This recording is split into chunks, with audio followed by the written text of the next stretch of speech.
बहुत समय पहले की बात है। एक भूखा सियार जंगल में भटक रहा था। वो कई दिनों से भूखा था और खाने की तलाश में जंगल के एक कोने से दूसरे कोने तक घूम रहा था, लेकिन उसे कुछ भी खाने को नहीं मिला। भूख से परेशान सियार जंगल से बाहर निकलकर एक कस्बे की तरफ चला गया। वहाँ बहुत सारे घर थे और उसे लगा कि शायद कुछ खाने को मिल जाएगा।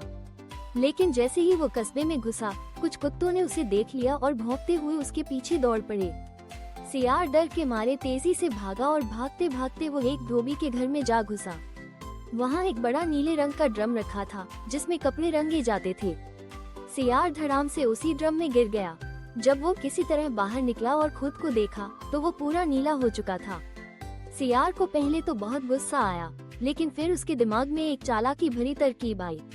वो सीधा जंगल में पहुंचा और सभी जानवरों के सामने आकर बोला, सुनो जंगल के निवासियों, मैं तुम्हारा राजा हूँ। भगवान ने मुझे स्वर्ग से भेजा है ताकि मैं तुम्हारी रक्षा कर सकूं। मेरा रंग बाकी सबसे अलग है और मैं तुम सबका भला करने आया हूँ। जंगल के सारे जानवर भौंचक के रह गए। उन्होंने पहले कभी ऐसा नीला सियार नहीं देखा था।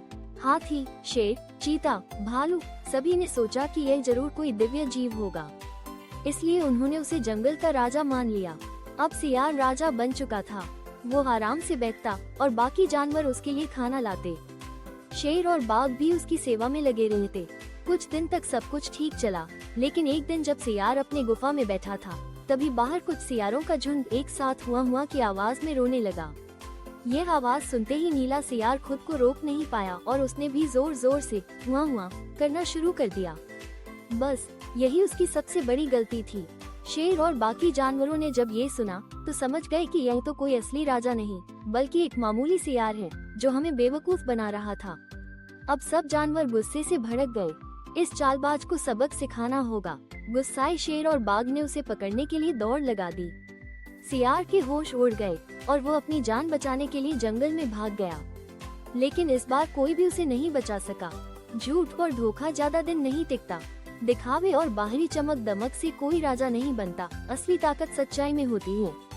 मूर्ख व्यक्ति अपनी ही मूर्खता से फंस जाता है और इस तरह चालाक बनकर राजा बनने वाला मूर्ख सियार अपनी मूर्खता की वजह से सब कुछ खो बैठा।